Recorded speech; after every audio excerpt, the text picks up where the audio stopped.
आज के दौर में भरोसा करे भी तो किस पर करे। इंसान इंसान के दुश्मन बनते जा रहा है। दरअसल आज की कहानी एक 14 वर्षीय बच्ची की है जिसको करीब 12 लोगों ने मिलकर 48 घंटे तक बलात्कार किया। नमस्कार, आदाब, सत श्री अकाल। मैं आकाश केसरी। आज की जो सच्ची घटना है वो महाराष्ट्र राज्य के पुणे शहर की है। महाराष्ट्र राज्य के पुणे शहर का एक थाना है बनवारी। इसी थाने क्षेत्र के अंदर एक 14 वर्षीय बच्ची रहती थी जिनके माता पिता पास के ही नर्सरी में काम करते थे, पौधे की देख रेख करते थे। 31 अगस्त रात के 10 बज रहे होते हैं। वो बच्ची पुणे के रेलवे स्टेशन पर अपनी एक दोस्त से मिलने जाती है। काफ़ी समय हो जाता है लेकिन वहाँ पर कोई नहीं आता है। तभी एक टेम्पो वाले की नज़र उस बच्ची पर पड़ती है। वो टेम्पो वाला उस बच्ची से जाकर के पूछता है कि तुम्हें कुछ मदद की ज़रूरत है? तो वो जो बच्ची होती है वो सारी बातें टेम्पो वाले से बताती है। वो कहती है कि मैं अपने घर से बिना मर्ज़ी के यहाँ पर आई हूँ एक दोस्त से मिलने, लेकिन वो अभी तक आया नहीं है। तभी कुछ देर के बाद वहाँ से टेम्पो वाला वो चला जाता है और फिर 10 मिनट के बाद वो वापस आता है। वो टेम्पो वाला उस बच्ची को एक बोतल में पानी देता है और वो कहता है कि लो इसे पी लो। और वो कहता है कि तुम जिसका इंतजार कर रही हो कुछ ही दूरी पर खड़ा है।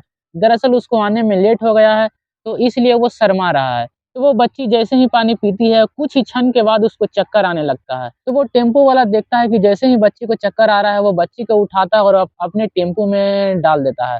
उसके बाद उस बच्ची को लेकर के जंगल में चला जाता है और उसके साथ वो बलात्कार करता है। बच्ची को होश ही कहाँ था क्योंकि वो जो पानी जो दिया था उसमें नशीली पदार्थ मिलाई हुई थी। तो वो व्यक्ति 2 से 3 घंटा उस बच्ची के साथ बलात्कार करने के बाद वो बच्ची को एक छोटे से होटल में लेकर के जाता है। छोटे से होटल में पहले से ही कुछ लोग मौजूद होते हैं। वो लोग बारी-बारी से इस बच्ची के साथ रेप करते हैं, बलात्कार करते हैं। दरअसल वो 1-2 नहीं बल्कि 12 आदमी होते हैं। जब बच्ची को धीरे-धीरे होश आता है तब तक 12 आदमियों ने मिलकर उस बच्ची के साथ रेप कर चुका था। वो बच्ची भूख से तड़पती रहती है, प्यास से तड़पती रहती है। वो अपनी रहम की भीख माँगती है लेकिन कोई उसे खाना तक नहीं देता है। बदले में उसको मिलता है तो नशीली दवाइयाँ और कुछ बियर की बोतलें। वो लड़की करीब 24 घंटे तक उस रूम में रहती है लेकिन किसी को दया तक नहीं आती है। उनमें से ही एक लड़का होता है जिसको थोड़ी बहुत दया आती है और वो उस लड़की को लेकर के पुणे के रेलवे स्टेशन पर छोड़ देता है। और उसके बाद सब के सब फरार हो जाते हैं। वो लड़की दादर रेलवे स्टेशन पर बैठी हुई थी, बेबस स्थिति में बैठी हुई थी, तभी 2 सफाई कर्मचारी आते हैं और उसका वही हाल करते हैं, वही बलात्कार करते हैं उसके साथ और उसको एक रूम में लेकर के जाते हैं और कई दिन तक रखते हैं। और उसके बाद जब उन 2 सफाई कर्मियों का भी मन भर जाता है तो उसको एक लड़की को एक ट्रेन में बैठा देते हैं और वो भी चले जाते हैं। और फिर वो लड़की हज़ारों किलोमीटर का सफ़र तय करते-करते वो चंडीगढ़ पहुँच जाती है। इस बीच ना तो कोई उसे मदद के लिए पूछता है, ना तो कोई उसे मदद करता है। जब वो चंडीगढ़ पहुँचती है तो जीआरपी मतलब गवर्नमेंट रेलवे पुलिस जब वो देखते हैं उस बच्ची को बेबस स्थिति में तो उनको लगता है कि ज़रूर इसके साथ कुछ हुआ है। जब वो उस बच्ची से बात करने जाते हैं तो वो बच्ची डर जाती है, वो बच्ची रोने लगती है। तब वो जीआरपी समझ जाते हैं कि इस बच्ची के साथ ज़रूर कुछ न कुछ गलत हुआ है। वो तुरंत देर न करते हुए वो चाइल्ड वेलफेयर कमिटी को फ़ोन करते हैं। वहाँ से तुरंत एक महिला आती है और उस बच्ची से बातचीत करती है और उस बच्ची को सबसे पहले खाना खिलाती है। उसका एक माँ की तरह ध्यान रखती है और 2 से 3 घंटे के अंदर उन दोनों की एक अच्छी दोस्ती हो जाती है। जब वो महिला पूछती है कि बेटा तुम कहाँ से आई हो? तुम्हारे साथ क्या हुआ है? तो जब वो लड़की अपनी आपबीती बताती है तो वो महिला रोने लगती है। जब वो महिला उस जीआरपी को ये सारी कहानी बताती है, आज लड़की की आपबीती बताती है तो वो भी रोने लगते हैं। उधर जब लड़की गायब होती है तो उसके माता-पिता जो हैं बनवारी पुलिस थाना में रिपोर्ट लिखवाते हैं, लेकिन वहाँ की पुलिस को कोई सुराग नहीं मिल रहा था, पता नहीं चल रहा था कि लड़की आखिर गई तो गई कहाँ?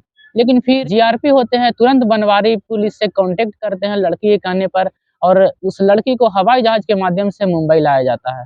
जब उस लड़की को मुंबई लाया जाता है तो सबसे पहले उसका अस्पताल में इलाज चलता है। अस्पताल में सभी के सभी लेडी डॉक्टर मौजूद होते हैं क्योंकि वो लड़के के चेहरे से इतना उसको नफ़रत हो गया था कि जब भी किसी लड़के के चेहरे देखती थी तो वो रोने लगती थी, वो चीखने लगती थी, चिल्लाने लगती थी। लड़की को मुंबई आने के बाद फिर इधर पुलिस अपनी रफ्तार में इतनी तेज़ी लाती है और करीब 100 से ज़्यादा सीसीटीवी खंगालने के बाद उसको एक सीसीटीवी कैमरा में क्लू मिलता है और वही टेम्पो वाला उसको नज़र आता है जो उस लड़की को उस रात जंगल में लेकर के गया था। पुलिस तुरंत देर न करते हुए इस केस में काफ़ी रफ्तार के साथ काम करती है और उस टेम्पो वाला को पकड़ती है और साथ में वो सारे उनको साथियों को पकड़ती है जो उस दिन उस कमरे में उस लड़के का बलात्कार करते हैं।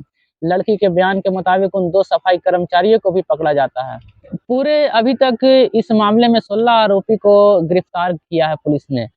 इस केस में पुलिस की जितनी तारीफ की जाए उतनी कम है। इस केस को पुलिस काफ़ी सीरियस लेती है और काफ़ी अच्छे से काम करती है और वो सारे दरिंदों को पकड़ लेती है। ये कहानी जितना सुनने में भयानक है, दर्दनाक है, ये कहानी रियलिटी में उससे भी ज़्यादा दर्दनाक है, खतरनाक है। आदमी आजकल भरोसा करे भी तो किस पर करे, इंसान इंसान का दुश्मन बनते जा रहा है। फिलहाल इस कहानी में यहीं तक। हम मिलते हैं कल एक और नई कहानी के साथ शाम को 5 बजे ठीक इसी समय पर। तब तक के लिए जय हिंद, जय भारत।